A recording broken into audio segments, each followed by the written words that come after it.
నిన్నటి వరకు ప్రపంచ చమురు మార్కెట్ను శాసించిన సామ్రాజ్యం అది. రేటు పెంచాం, ఇష్టమైనతే కొనండి లేదంటే పోండన్ని గల్ఫ్ పెద్దన్న దబాయించేది. ఇప్పుడు సౌదీ అరేబియాకు కాలం అడ్డం తిరిగింది. అవును, సౌదీ అరేబియా పెట్రో సామ్రాజ్యం ఇప్పుడు కుప్పకూలే ప్రమాదంలో పడింది. సౌదీ రేట్లు మాకద్దు బాబోయంటూ భారత్, చైనా, జపాన్, దక్షిణ కొరియాలు రియాద్కు కోలుకోలేని షాకిచ్చాయి. కొనుగోళ్లను భారీగా తగ్గించేస్తూ సౌదీ గుత్తాధిపత్యానికి ఎండు కార్డు వేస్తున్నాయి.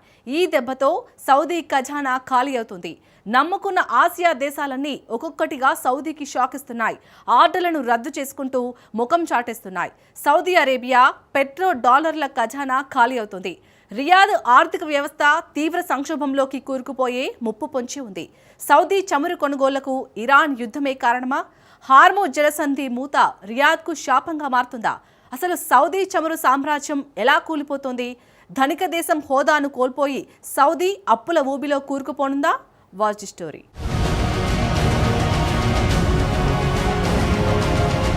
సౌదీ పెట్రో సామ్రాజ్యం కుప్పకూలుతోందా?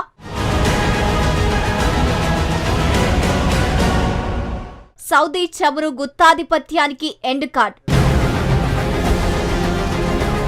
అత్యాశ సౌదీ అరేబియాను ముంచేస్తోందా? నిన్నటి వరకు చమురు సామ్రాజ్యానికి తిరుగులేని రారాజు సౌదీ అరేబియా. చమురు, గ్యాస్తోనే ప్రపంచాన్ని సౌదీ అరేబియా తీవ్రంగా ప్రభావితం చేసింది. భౌగోళిక రాజకీయాల్లో తనకంటూ ప్రత్యేక స్థానాన్ని సంపాదించుకుంది. గల్ఫ్ దేశాలకు పెద్దన్నగా నిలిచింది. భారత్, చైనా, జపాన్, దక్షిణ కొరియా వంటి దేశాల ఆర్థిక ఇంజన్లు నడవడానికి సౌదీ ముడి చమురే ఇంధనంగా నిలిచింది. ఆ దేశం రిచ్ కంట్రీగా మారడానికి కారణమయ్యింది. చమురు ధరలను ఇబ్బడి ముబ్బడిగా సౌదీ పెంచేసింది. ఇష్టమైతే కొనండి, లేకపోతే లేదంటూ సౌదీనే రివర్సు బెదిరించేది. కానీ రోజులు ఎప్పుడు ఒకేలా ఉండవు. ఇప్పుడు సౌదీ చమురును కొనుగోలు చేసేందుకు ఎవరూ ముందుకు రావడం లేదు. మరీ ముఖ్యంగా ఆసియా దేశాలు ప్రత్యామ్నాయ మార్గాల్లో చమురు కొనుగోళ్లపై దృష్టి సారించాయి. దీంతో ఇప్పుడు రియాద్ చమురుకు భౌగోళిక మార్కెట్లలో పోటీ తీవ్రంగా పెరిగింది. దీనికి తోడు ఇరాన్ యుద్ధం, హార్మోజ్ జలసంధి సంక్షోభాలు సౌదీకి శాపంగా మారాయి. గల్ఫ్ పెద్దన్న దేశం చమురు సరఫరాలకు తీవ్ర అంతరాయం కలిగింది. ప్రస్తుతం సౌదీ అరేబియా సరికొత్త సవాలును ఎదుర్కొంటుంది. ఆ దేశం నుంచి ఆసియా దేశాలు చమురు దిగుమతులను భారీగా తగ్గించుకుంటున్నాయి. చైనా తన కొనుగోళ్లకు కోత పెడుతోంది. భారతదేశం దిగుమతులను తగ్గించేస్తోంది. అటు జపాన్, దక్షిణ కొరియా సౌదీ చమురు కొనుగోళ్లపై వెనుకడుగు వేస్తున్నాయి. పైకి చూస్తే ఇదంతా యుద్ధం వల్ల జరుగుతున్నదిగా అనిపిస్తోంది కదూ. సౌదీ చమురు కొనుగోళ్లు పడిపోవడానికి అసలు కథ వేరే ఉంది. ఈ సంక్షోభానికి అసలు కారణం ధర. ప్రపంచ మార్కెట్లోనే ప్రస్తుతం సౌదీ ముడి చమురులు అత్యంత ప్రియంగా మారింది. ఆసియాలోని రిఫైనరీ ఇప్పటికే తీవ్ర ఆర్థిక ఒత్తిడిని ఎదుర్కొంటున్నాయి. ఈ తరుణంలో చాలా దేశాలు చౌకగా లభించే చమురు కోసం అన్వేషిస్తున్నాయి. ఇక్కడ ప్రశ్న సౌదీ చమురును ఎగుమతి చేయగలదా లేదా అని కాదు. అంత భారీ ధర చెల్లించి కొనడానికి ఇప్పుడు ఎవరు సిద్ధంగా ఉన్నారు అన్నదే అసలు ప్రశ్న. అమెరికా, ఇజ్రాయెల్ ఉద్రిక్తతలు తీవ్ర రూపం దాల్చినప్పటి నుంచి సౌదీ చమురు ఎగుమతులు క్రమంగా పడిపోతూనే ఉన్నాయి. ఫిబ్రవరిలో నిత్యం 73 లక్షల బ్యారెళ్లు ముడి చమురును సౌదీ ఎగుమతి చేసింది.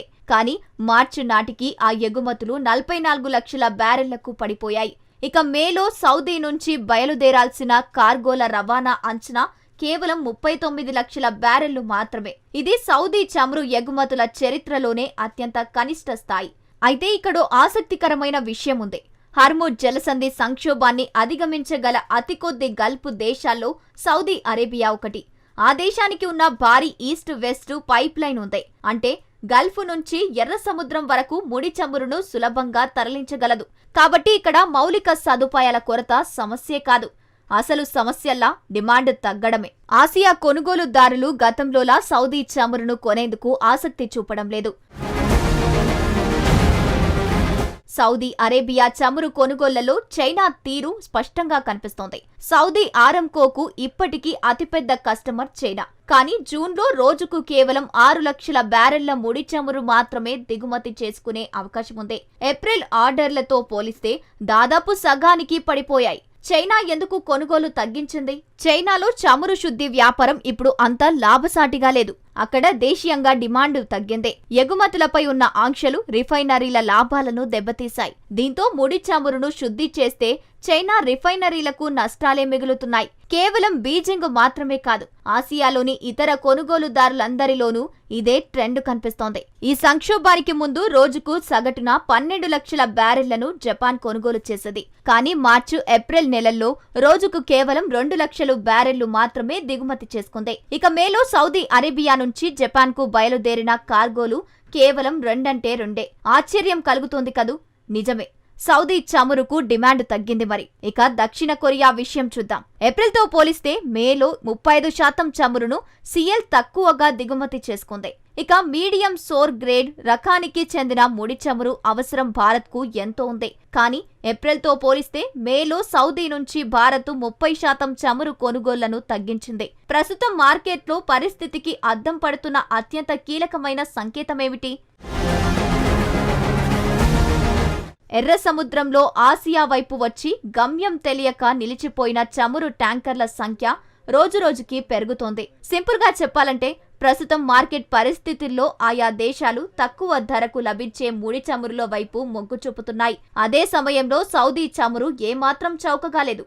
సౌదీ చమురు ధరలు ఇంతలా ఎలా పెరిగాయి? ఇక్కడ ఒక ముఖ్యమైన విషయాన్ని గమనించాలి. సౌదీ అరేబియా చమురును కేవలం అంతర్జాతీయ మార్కెట్ ధరలకే విక్రయించదు. ఆ దేశమే చమురు ధరను నిర్ణయిస్తుంది. అఫీషియల్ సెల్లింగ్ ప్రైజు ఓఎస్పీ పేరుతో అధికారికంగా విక్రయ ధరను నిర్ణయిస్తుంది. ఈ ధర దుబాయ్, ఒమాన్ ఆయిల్ బెంచ్ మార్కుతో ముడిపడి ఉంటుంది. అయితే సౌదీ అరామ్కో సంస్థ బెంచ్ మార్కు ధరపై అదనంగా ప్రీమియర్ మొత్తాన్ని కూడా వసూలు చేస్తుంది. ఇరాన్ యుద్ధ వాతావరణం, హార్మూజ్ జలసంధి సంక్షోభం నెలకొన్న సమయంలో అటు బెంచ్ మార్కు ధరతో పాటు ఇటు సౌదీ ప్రీమియం కూడా భారీగా పెరిగాయి. ఒకానొక దశలో అప్పటికే నష్టాల్లో ఉన్న రిఫైనరీలకు సౌదీ అరబ్ లైట్ క్రూడ్ పై విధించిన ప్రీమియర్ ఏకంగా బ్యారెల్కు $20కు చేరింది. ఆ స్థాయి ధరలు భరించడం ఏ రకంగానూ సమర్థనీయం కాదు. కొనుగోలుదారులు ఇతర ప్రత్యామ్నాయాలు వైపు చూపడం ప్రారంభించారు. దీంతో ఆసియా కొనుగోలుదారులు సౌదీ చమురుకు బాయ్ బాయ్ చెబుతున్నారు. అత్యంత ఖరీదైన ధరలకు సౌదీ ముడి చమురును కొనేందుకు నిరాకరిస్తున్నారు. ప్రస్తుతం అంతర్జాతీయ మార్కెట్ ఏ దిశగా సాగుతుందో చెప్పడానికి సౌదీ చమురు కొనుగోలు పడిపోవడమే నిదర్శనం. ఇప్పుడు సమస్యల్లా సౌదీ అరేబియా ప్రపంచ దేశాలకు చమురును సరఫరా చేయగలదా లేదా అనేది కాదు. అది ఖచ్చితంగా రియాద్ సరఫరా చేయగలదు. కానీ అసలు సమస్య ఏమిటంటే ఆ చమురు కోసం అదనపు ప్రీమియర్ చెల్లించడానికి ఆసియా దేశాలు ఎంతమాత్రం సిద్ధంగా లేకపోవడమే. నిజానికి గత కొన్నేళ్లుగా భారత్, చైనా వంటి ఆసియా దిగ్గజ దేశాలు పశ్చిమాసియాలో తలెత్తే ప్రతి సంక్షోభానికి తీవ్రంగా ప్రభావితమవుతూ వస్తున్నాయి. సౌదీ అరేబియా ముడి చమురు కొనుగోళ్లు తగ్గిపోతే ఆ దేశంపై పడే ప్రభావం కేవలం ఆర్థిక పరంగానే కాకుండా రాజకీయ, సామాజిక రంగాలపై కూడా తీవ్రంగా ఉంటుంది. ఎందుకంటే సౌదీ ఆర్థిక వ్యవస్థకు చమురే ప్రధాన ఊపిరి. సౌదీ అరేబియా ప్రభుత్వం ఆదాయంలో దాదాపు 70% నుంచి 80% వరకు ఒక్క చమురు ఎగుమతుల ద్వారానే వస్తుంది. కొనుగోళ్లు పడిపోతే దేశంలోకి వచ్చే పెట్రోడాలర్ల ప్రవాహం నిలిచిపోతుంది. ఇది దేశ బడ్జెట్ లోటును భారీగా పెంచుతోంది. Saudi crown prince Mohammed bin Salman కేవలం చమురుపైనే ఆధారపడకుండా దేశాన్ని మార్చాలనే లక్ష్యంతో విజన్ 2030ని ప్రారంభించారు. ఇందులో భాగంగా నియం వంటి లక్షల కోట్ల డాలర్ల మెగా ప్రాజెక్టులను నిర్మిస్తున్నారు. చమురు రాబడి తగ్గితే ఈ ప్రతిష్టాత్మక ప్రాజెక్టులకు నిధుల కొరత ఏర్పడి అవి మధ్యలోనే ఆగిపోయే ప్రమాదముంది.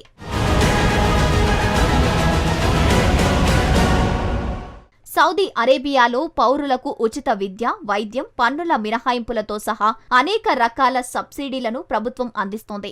ఆదాయం పడిపోతే ప్రభుత్వం ఈ ఉచిత సంక్షేమ పథకాలకు కోత పెట్టాల్సి వస్తుంది. కొత్తగా పన్నులు విధించాల్సి వస్తుంది. ఇది దేశ ప్రజల్లో అసంతృప్తికి, అంతర్గత తిరుగుబాట్లకు దారితీయవచ్చు. ప్రపంచ ఇంధన మార్కెట్ను శాసించే ఒపెక్ కూటమిలో సౌదీ అరేబియాదే అగ్రస్థానం. అమెరికా వంటి అగ్రరాజ్యాలు కూడా సౌదీ మాటకు విలువ ఇవ్వడానికి కారణం దాని చమురు బలమే. కొనుగోలు తగ్గి మార్కెట్పై పట్టు కోల్పోతే అంతర్జాతీయ రాజకీయాల్లో సౌదీ ప్రాధాన్యం, పట్టు పూర్తిగా తగ్గిపోతాయి. ఆదాయం తగ్గితే దేశంలో కొత్త పరిశ్రమలు రావు, ప్రభుత్వ వ్యయం పెరుగుతుంది. దీంతో స్థానిక యువతలో నిరుద్యోగం పెరుగుతోంది. ఆర్థిక వ్యవస్థ బలహీన పడుతోందని గ్రహించి విదేశీ ఇన్వెస్టర్లు తమ పెట్టుబడులను వెనక్కి తీసుకుంటారు. ఇది దేశ కరెన్సీ రియల్ విలువను కూడా ప్రమాదంలోకి నెడుతోంది. సింపుల్ గా చెప్పాలంటే చమురు కొనుగోళ్లు పడిపోతే సౌదీ అరేబియా తన ధనిక దేశం అనే హోదాను కోల్పోయి తీవ్ర అప్పుల ఊబిలో కూరుకుపోయే ప్రమాదముంది.